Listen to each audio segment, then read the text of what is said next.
Here on the shores of the Caspian Sea, F1 has travelled to the land of fire, and this is the Azerbaijan Grand Prix. Baku plays host to round 17 of the World Championship, and this is a weekend where McLaren can secure the World Constructors' Championship with 7 races to spare. And their 2 drivers continue to vie for their first world title. The Baku City Circuit is our stage, and it's one that bites back. So much to discuss. Welcome along to your weekend warm-up. Hello and welcome down to the pit lane. Brilliant to be back here in Baku. This track, one that demands so much from our drivers and from our pundits alongside me as well. We welcome back James Hinchcliffe and some fans here who are watching behind us, and to Chris Medland as well. Guys, brilliant to have you both along. Chris, this track I find fascinating, and it's brilliant to be back. The drivers seem to relish a weekend like this. Yeah, it's just, there's the potential for chaos here every time. I mean, the first year, everyone expected it and we didn't get it. And thankfully, from that point onwards, everyone's thought, okay, let's put on a show. And I think it is that bit of excitement you get knowing that anything could happen. And there's some tracks we go to and you're kind of having to hope something strange happens. Here, it just seems to make it happen with such a weird layout for a street circuit. And James, two-thirds of the way through the season, we've got 8 races to go, 7 after this one. McLaren can secure that World Constructors title right here. Now, the permutations are if they outscore Ferrari by 9 points and are not outscored by Mercedes by 12 points and not outscored by Red Bull by 33 points. A bit complicated, but basically, if they finish P1 and P2 or P1 and P3, they've done it, and you wouldn't bet against them. What a season this team have had. I mean, we just saw the graphic, you know, with the Constructors' Championship up there. The gap that they have is absolutely unreal. It would be a record-setting accomplishment if they'd done it. It's never been done with 7 races to go before. And like you say, you wouldn't bet against them. First, second, first, third, that's a pretty standard weekend for McLaren right now. And how many times this season have they failed to score the points they're going to need compared to those teams that you just listed? Like twice? Never. Yeah. Oh, Canada, they've been outscored, is the only time by those 3 teams, but it's the permutations would still mean they would have won it because of the way it played out, because Ferrari weren't that competitive in Canada. Right. So essentially, all the history says it's going to happen this weekend. And what a remarkable position they are in, though, because if you actually look back to Abu Dhabi last year, they had 1 race to get it done, Abu Dhabi, and it came down to a smattering of points, James, and Oscar Piastri was biffed almost out of the points on the first lap and had to fight back.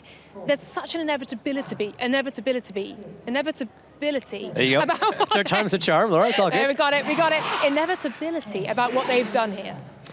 It really is. I mean, it's incredible when you look at what their season's been. Like you say, last year it went down to the final race. They started on the back foot. They were the ones chasing. I think it was actually this race last year where they overtook Red Bull in the Constructors' title, but still had that fight with Ferrari all the way down. It was 14 points when it was all said and done.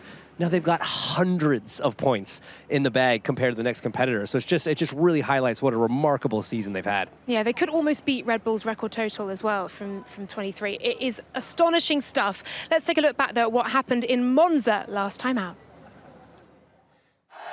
Good afternoon and welcome to the Italian Grand Prix. It's time for a bit of Monza magic. Wheel to wheel, now side by side. He's on the grass, Lando Norris. Max Verstappen goes off the road. What's this idiot doing? Come on. Piastri's just done a move I've never seen before in my life. Let's give the position back to Lando, please. Lando Norris leads, then it's Max Verstappen. Max Verstappen inching closer, roaring around the outside. Unbelievable move to take the lead. Carlos Sainz trying to go the long way round. There's the contact. Hey, you just technical in front of me like I wasn't fast. Lando hot, this lap. What's going on with Lando Norris? A slow stop and it counts. Through goes Oscar Piastri. Please let Lando pass. Just because he had a slow stop? Team order issued. Just feels uncomfortable, doesn't it? Max Verstappen wins the Italian Grand Prix. That was unbelievable, guys. Yes. All right, an absolute masterclass there from Max Verstappen, both on the track and in the garage, and really pushing that Monza-specific wing that he wanted. Red Bull unbeatable, the fastest car out there.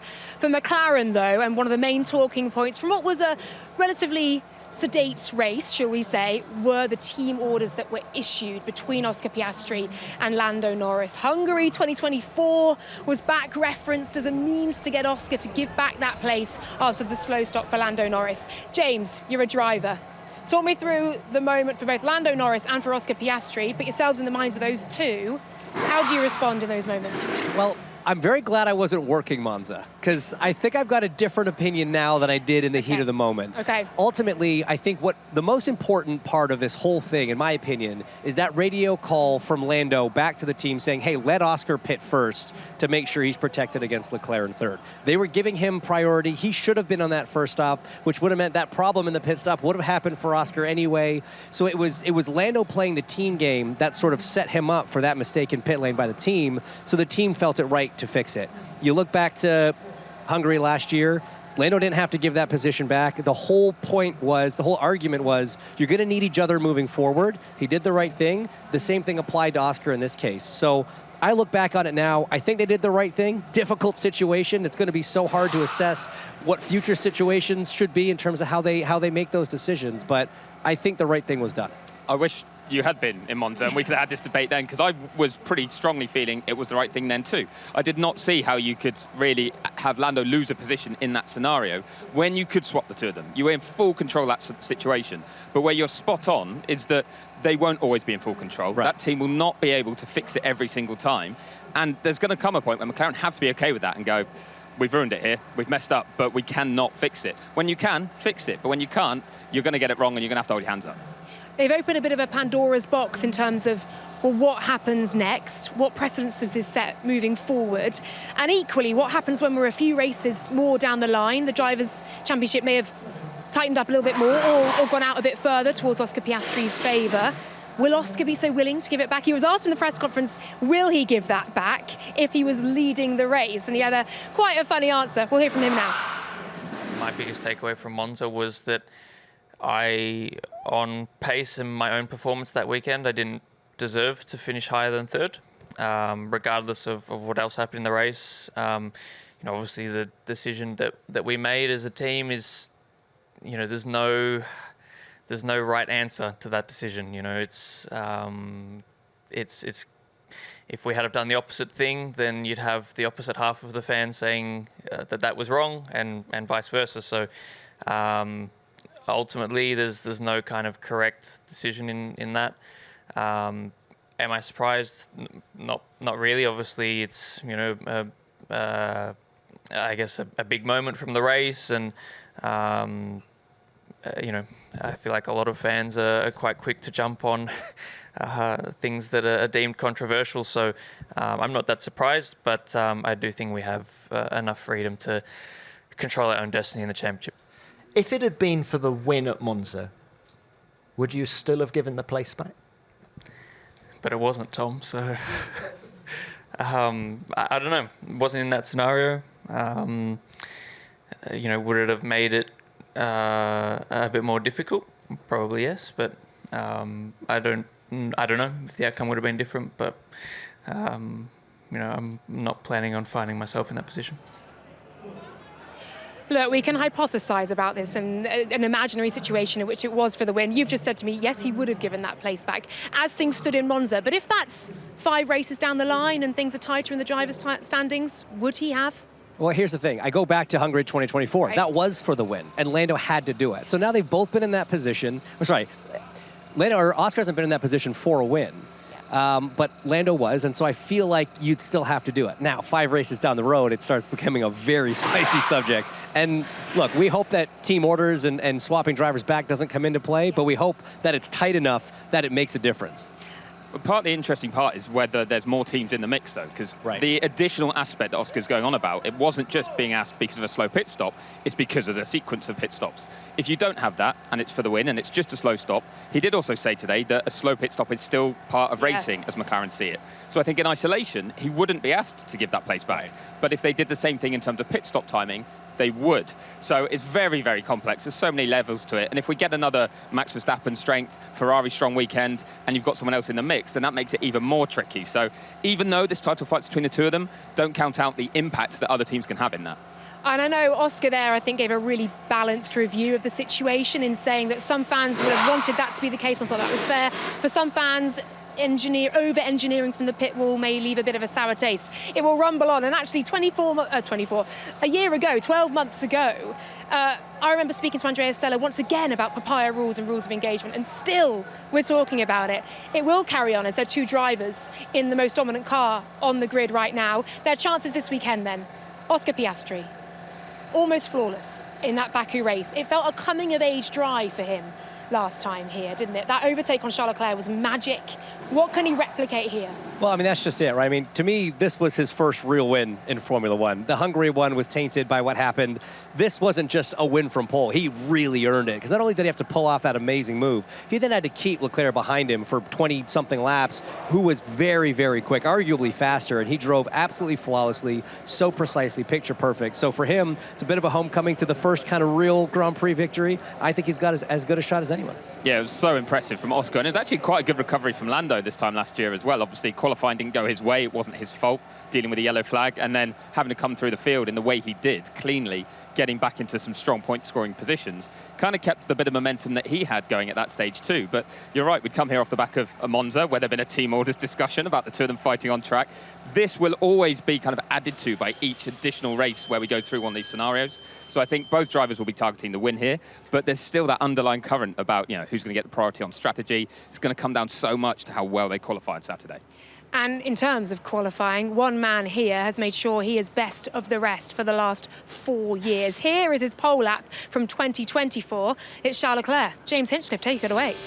Well, look, he's been an absolute master here. 4 poles on the trot, like you said, Laura. Look at this, 340 kilometers an hour, almost down into turn 1. First few corners, all very much kind of this typical street circuit, 90-degree corners. And what's so important there is getting a front end that really, really bites mid-corner, but doesn't over-rotate, so you can get on the throttle nice and clean. So many long straights here at Baku. And that's one of the things that this Ferrari is doing so well, heading down now into turn 3. Again, you just look at how this car's rotating. Every input from the front of the car, it's responding. He's able to open up the wheel on exit, so he's not battling that understeer coming off the corner as you go into this 5-6 chicane. That change of direction, once again, just showing you how strong the front end of this Ferrari really is. And that's also helped by the fact that that's how Leclerc likes his race car. He likes a pointy front end. He can deal with the rear moving a little bit more. And then this section here, so much commitment required. You've got to have so much faith. You come over that crest there, and again, that's got a tendency to wash the front end away, but you're just not seeing that understeer kick in from the Ferrari. So he has this thing dialed in a way that is really suited to his driving style. Here into 15, really difficult brake zone, easy to get it wrong. You see him set up big drivers left, then hold it drivers right. Down the hill now to probably the most important corner of the entire racetrack, full throttle before he gets to that exit curb, and that's what really carries you down through this 2-kilometer section flat out. And even though these kinks are flat, it's all part of the lap here. Thousandths are the difference. So if you think of the steering wheel as a brake, the more you add in lock, the more scrub there is. You've got to just use as few degrees as possible. Track distance is something that drivers think about on this run to the start-finish line, and there it was, another pole position, 4th in a row for him last year, and he'll be trying very hard to emulate that this year. Great stuff, James. Thank you so much. What a track this is as well. What a brilliant blend between the straights, the twisty sections. Charles Leclerc, an absolute master of it. Add a sprint pole as well to those last 4 consecutive ones, but never a win here. Will this year be the difference? Let's hear from him. Good to see you here. The last 4 poles here are yours, so you evidently go well around this track. Where do you see yourself and the team, and what the pecking order might be like this weekend? I mean, McLaren will be the team to beat. Red Bull in Monza have been very, very impressive with Max. I think they've probably found something and brought new things to the car that made them do a big step forward. So I think they will also be up there with McLaren. I think we'll be behind them. But it's a track I particularly like, and that in which I've been performing particularly well in qualifying on 1 lap. Then in the race, it's a bit more difficult to hide the true performance of the car, but we'll do our best and see what's possible. What are the challenges that this track kind of presents to you, and I suppose the difference between 1 lap and over a race distance? I mean, over 1 lap with the new tires, sometimes it can hide a little bit the weaknesses of a car, but then in the long run, when degradation kicks in, that's really where yeah, it's difficult to hide then the weaknesses of a car. So yeah, but the biggest challenge of this track is the wall. I mean, it's a very challenging track for that. Every city tracks are difficult, but this one with the castle part, it's very narrow, it's up and down as well in this particular part, and you can make a lot of lap time. So, but I'm looking forward to it. I love this track. Well, he loves it. He's really good here as well. 4 consecutive poles. I think we can't underestimate just how much he brings from the car here, how much it comes alive for him on this track. Ferrari, though, this season in race pace, can he do it on Sunday, boys? That's the question.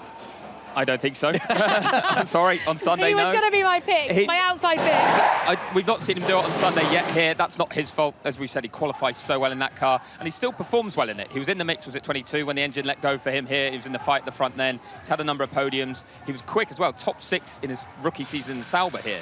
So he's gone well, but you can overtake around here. That long run to turn 1, as we saw with Oscar's move, but if you can stay close, you've got a good chance of passing a car that's slower on race pace. And the Ferrari hasn't shown it's had better race pace really anywhere this season so far, and I don't quite see that changing here. James, you're nodding along. Do you agree? I do. It's just so tough. And one of the things I can't help but think about with him at this circuit is we talked during that poll up about how strong the front end is. Does inevitably work the rear tires a little bit harder. It might be great over a lap, but Charlie even said it, the new tires can kind of hide a little bit of an imbalance, you know, for one lap with that extra grip. I almost worry that he sets it up kind of too pointy, and then by mid-stint, he's really chasing the back of the car, and the rear grip's not there to kind of keep that race pace up. I'm not sure if that's the issue, but I mean, statistically speaking, history will tell you, even if he starts up front, it's going to be hard for him to finish there. Well, you question then when Ferrari's win of 2024, 2025 is going to happen. Speaking of Red Bull and Charles Leclerc mentioning their pace in Monza, why do we think Max was quite so fast in Monza, and how much does that Red Bull suit a low downforce setting? Well, you got to think it likes it a little bit based on what we saw. It was the low downforce swing. It was also the new floor, right? That kind of got brushed over a little bit in terms of a big update that they did bring. It really just helps the overall efficiency of the race car. But the number one thing that the whole team was talking about afterwards was trusting their race driver. So much of what happens in a Formula One team and development comes from what the computers tell you, what the sensors and the simulation tells you. And Max had a different opinion. And Laura Mecki's, being an engineering mind, said, all right, let's listen to the best sensor we have. That's Max Verstappen, and he said, look, I can make it work with a low downforce setup. The team, the engineers the simulations wanted higher downforce than what they won. He put it on pole, and he won the race running away. So it just shows that, you know, Max's experience as well as his ability is just such a key asset over there. And really interesting that Max is having a greater influence in engineering in that, and that's possibly down to the relationship with Laura Mecki's as well, and the two of them are working together. On Yuki, other side of the garage, at this point in the season, you look obviously towards the front of the driver's standings, but you also look towards the rear, and that is the likes of, well, Carlos Sainz for one, but Yuki Tsunoda, Franco Colapinto. For Yuki, just 12 points on the board. I know Pierre Gasly had some words of support for him in that second Red Bull seat, but you question what more he can bring from this car, where it comes from now. Well, you've got to look at every driver that's been in it over the last 12 months, 18 months even. Ever since Checo's form dropped away last year, we've seen that the second driver has struggled in that car. Now, we've also seen it with Max. Max here last year really struggled with this car. Clear improvement made in Monza, but that was the first time I think we've really seen Red Bull have the outright quickest race car. It wasn't a defensive drive from Max. Okay, Imola was strong too, but let's look at Monza as another category. That's the first time I think you do look at Yuki, but he didn't have that flaw. And Max is a step above, I think, most people on this grid. So it's tough sometimes to really understand where he should be at. And we keep going over the same old ground about that second car. If you change it, would anything else change? I feel like something internally needs to change, and that's what Laura Mecki's will be looking at right now.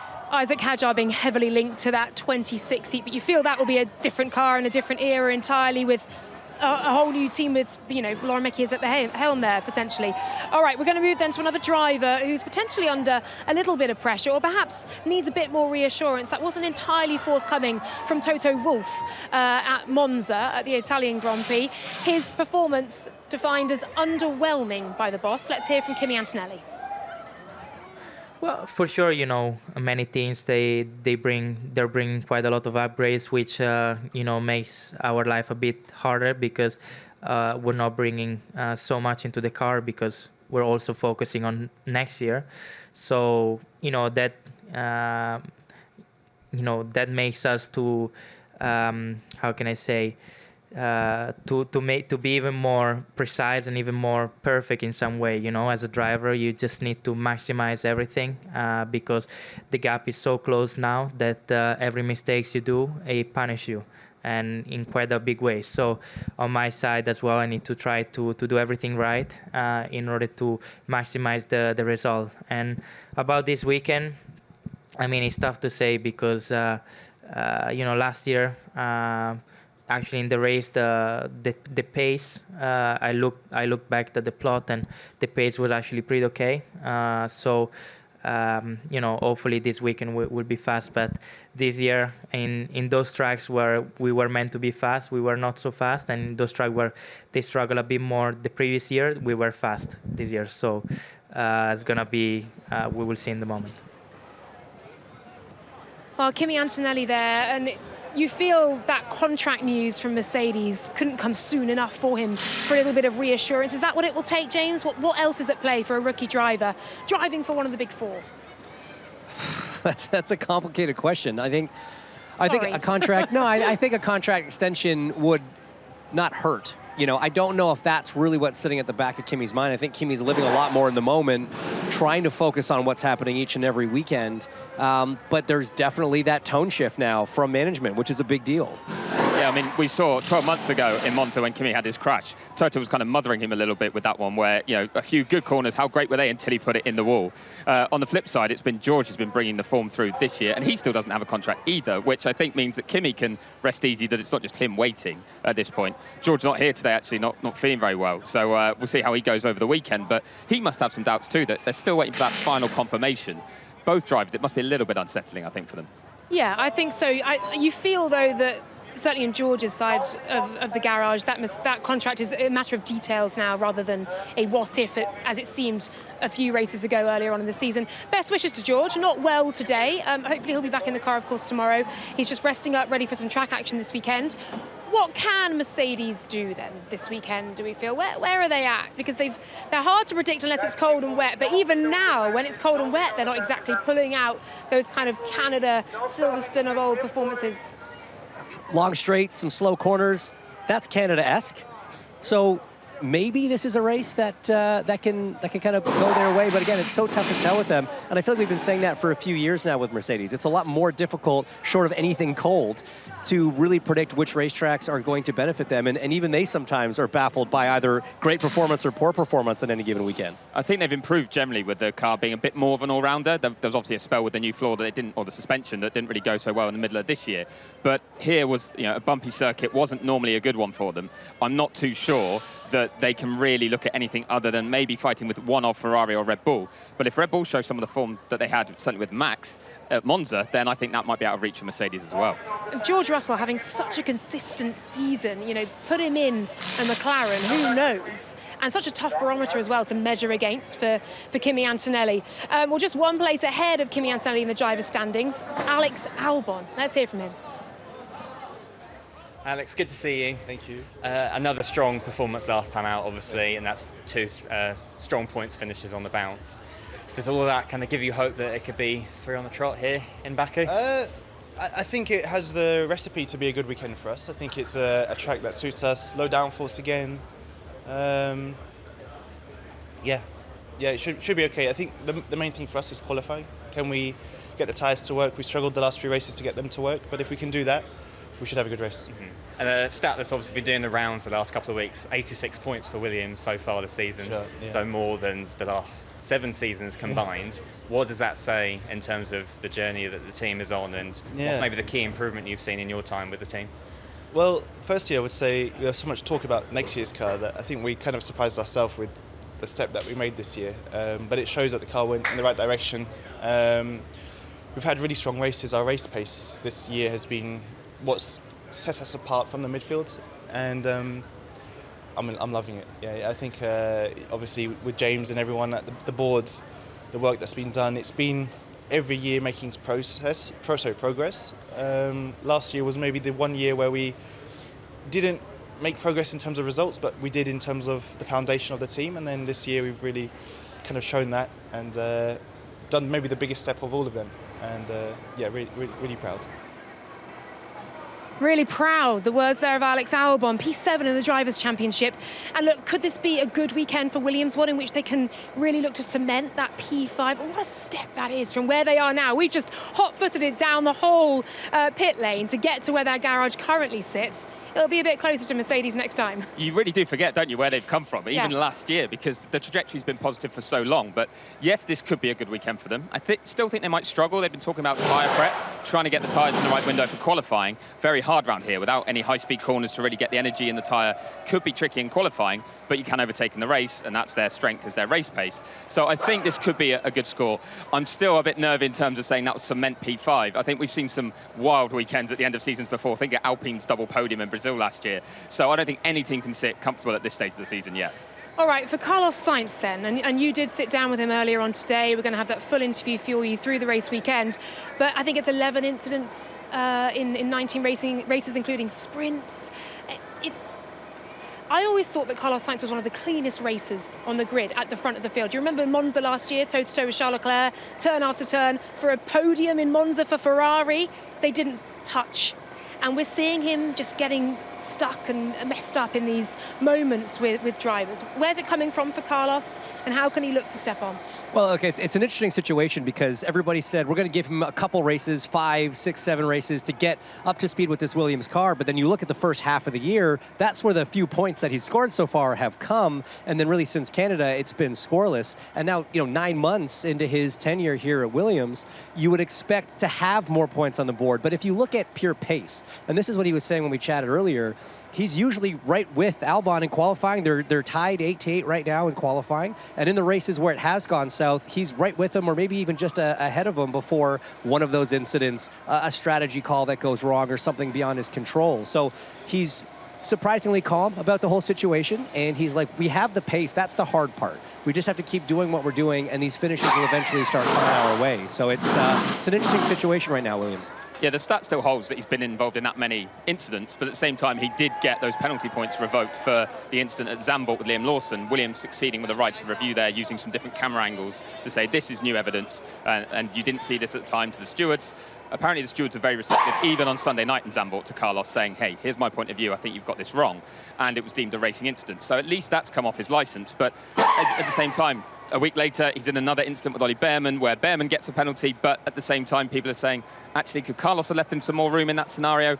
He does seem to get involved. What I've learned actually talking to the drivers today is most of them totally ignore the driving guidelines. They just drive to what they think is fair, because they say you don't have time to think of them in that scenario. So maybe he's not quite got the right read on how some others are going to race him. Don't forget, Lawson and Behrman not been on the grid all that long. Maybe he's still finding how to race those guys. I was going to say, they also probably have a bit less to lose. Racing at that part of the field, they want to just get in there, and they'll lunge up the inside if they can gain a point. A point to them is huge, isn't it? We'll see. Right, though, speaking of Behrman, this, of course, where he made his debut for Haas 1 year ago. Points on that occasion. Let's hear from him now. Hey Ollie, good to see you here in Baku. Just to ask you about sort of your emotions going into this weekend, because obviously it's a special place where you made your Haas debut last year. What are the hopes for this weekend, but with that added sort of wholesome feeling, I suppose? What does it feel like? Yeah, it's a good feeling to be back here. I made my first race here with Haas. I made my debut full weekend. It was my first time actually doing a lot of sessions. I'd done the race obviously in Jeddah, but this was the first time with a bit of warning, a bit of preparation, and honestly it was a good weekend. I had a decent qualifying, narrowly missing out on Q3, and then we finished in the points as well. So it was an overall positive weekend for myself and for the team, and that gives me a good feeling coming back 1 year down the line. Mm-hmm. And I have to ask about the penalty point situation, as it's 10 now that you're on after Monza. Does that kind of affect the way that you go into the next few races, or is it not something you're really thinking about? Yeah, definitely something that I have to take into account. It's a shame to be at this point, but yeah, just have to have a few clean races for the next few. Well, Well, there's Ollie Behrman. A clean weekend is what he wants. You can see once again the incident between the two of them. At this point, Max Verstappen was going, please carry on, please carry on. Do not bring out a safety car or a yellow flag or anything. Just a yellow flag, and off they carried on. But Ollie Behrman hoping to learn from some of the rookie mistakes he's making and equally have that clean weekend. And of course, it comes off the back of a really good points finish for him in Zandvoort last time out as well. Racing Bulls then, they're just 1 point away from P6. That was Aston Martin, who seemed to have a relative grasp of that position. And then we see these teams fighting back. James, where do you think they may feature this weekend? I mean, I think they'll be right up there. They kind of are one of the most consistent, short of McLaren being at the front. The sort of next most consistent team is Racing Bulls being thereabouts in the points, and specifically with Hadjar. You know, he's just been so bulletproof. Started off so sketchy, so sideways with that parade lap crash, in Australia, but it's really been strong sailing since then. Didn't make Q3 for the first time in Monza, for the first time in his rookie season. That's incredible. And when you really look at the performances this kid's putting in some ways you're thinking maybe we're seeing, the birth of a future world champion. Many saying Isaac Hadjar, Rookie of the Year. Of course, that podium in Zandvoort, a real highlight. You've got to give a shout out to Gabriel Bortoleto. He's hot off a points performance in Monza. What a season he is having in a Sauber. Yeah, I mean, that's a Sauber that has turned a corner, hasn't it, mid-season? Just one weekend in the past 7 or 8 that they haven't scored points. Again, actually, now becoming one of the more consistent ones. Zandvoort was a real surprise that neither driver was really in the mix for points there. Hugely impressive, the work they've done on that car, but also, the driver lineup too. You've got Hulkenberg's experience, but Bortoleto, his improvement rate, dare I say it, a little bit Oscar Piastri-esque. You expect it now. He's been so good, the way he went through the junior careers, and once he's come into F1, he's continued that momentum. I think he's really going to be a force to be reckoned with moving forward, maybe into 2026 as well. And I think Sauber's another team around Racing Bulls that could be looking at some strong points this weekend, which makes it tougher for some of the other midfield teams, like a Haas, which then might lead on to some more incidents when you're fighting for points. And that's why it's actually so much jeopardy for someone like Behrman. For Alpine, for Franco Colapinto, he's also looking to score points. This is his first full season, half season with Alpine. How much pressure do you believe he's under? Because on the one hand, Flavio Briatore is saying, this isn't good enough. Then the next hand, he's saying, well, we want to keep the driver lineup consistent for next season. What does Franco think's going on? Yeah, that's a tough one to read when you're getting that from your boss. But don't forget, Franco's now going to a run of races at tracks he did race in Formula One last year. So he's got a little bit there where he says, I'm a bit more prepared, I'm a bit more aware of what's coming, which will really help him just settle into a race weekend. He'll know the challenges that he's got to face. But he's in a car that is just not competitive. And, it's been a pretty laboured season, actually, from Alpine, hasn't it, at the back of the field. So I really do think they're going to struggle to really get anywhere where he can catch the eye. Pierre Gasly made a little quip in the press conference earlier on saying that if indeed we do see more sprint races, the sprint calendar has been released, of course, for next year with 3 new destinations of Montreal in Canada, and Silverstone and Zandvoort. If they ever try out more sprint races and reverse grids, he'd welcome them right now in the Alpine because it is just so tough for them, James. Is this going to offer any relief? Based on Monza, maybe not. This is a track he's run well at in the past. Last year he said this was one of the greatest Grand Prix he's ever driven, and it was a great drive from him in a car that is underperforming a little bit.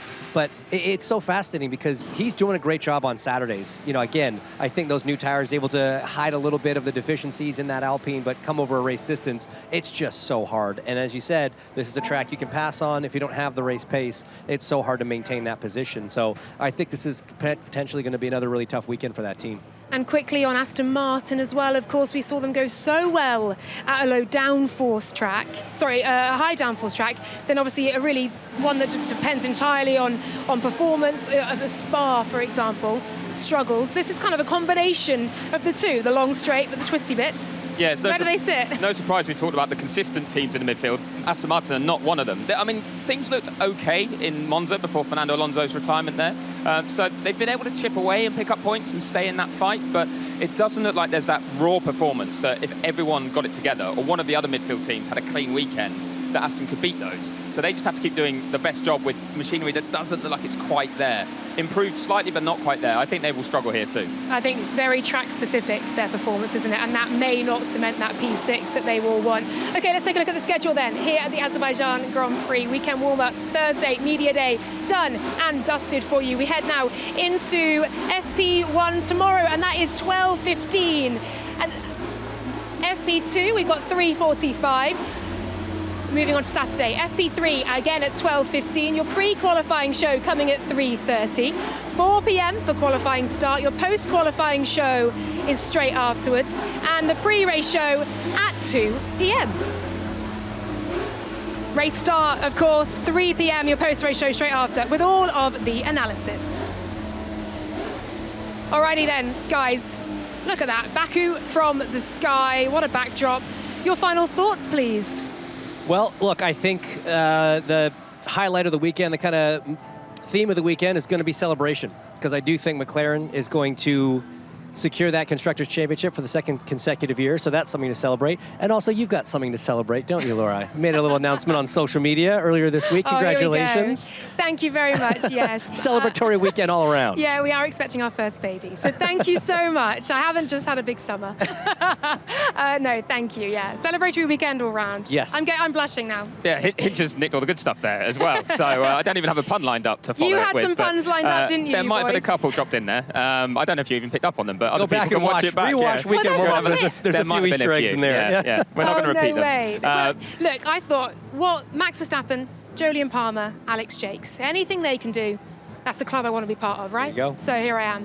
Fair play. Yeah. So yeah, I'm looking forward to that side of it, and a fun weekend in that sense, but also some chaos, which maybe that's in the future as well when you've got a little one to look after. But on the track here, I think it's going to be something that really could be a bit spicy. And as much as I do agree that McLaren will get the job done in the constructors, I think someone like Oscar Piastri will maybe be fearing the weekend a little, because it could turn things on its head. It could go really well for him, but it's one of those with a few more anomalies in there that I think he'll be breathing out if he can leave on Sunday having had a smooth weekend. Yeah, this is a track that will punish even the slightest of mistakes. Do get involved in F1 Fantasy as well. Oracle Red Bull Racing have their Street Showdown. It's a mini league over the next 2 races here in Baku and in Singapore as well.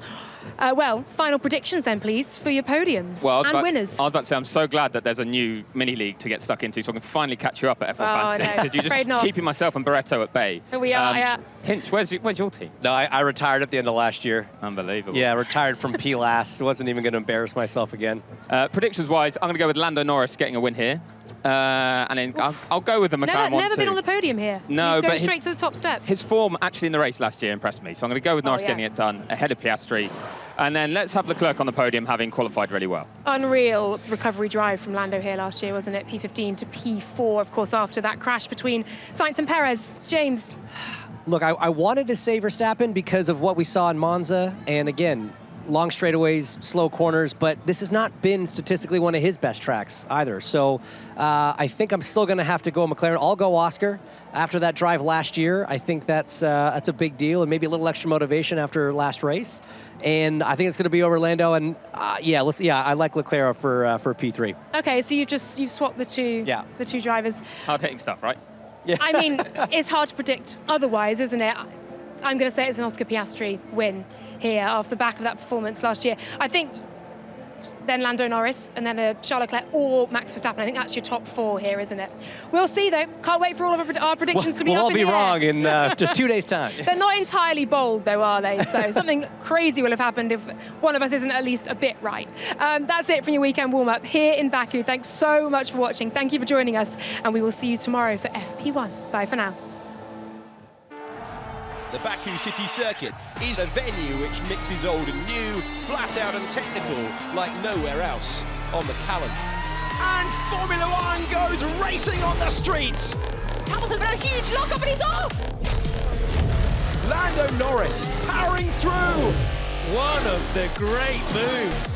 An unpredictable race. Leclerc into the wall! Oh, they make contact! Wait, he brake tested me. It's a dive bomb move from Piastri. The street fighter's done it again. This is why we love Formula One. Oscar Piastri wins. What a day that was. Thank you.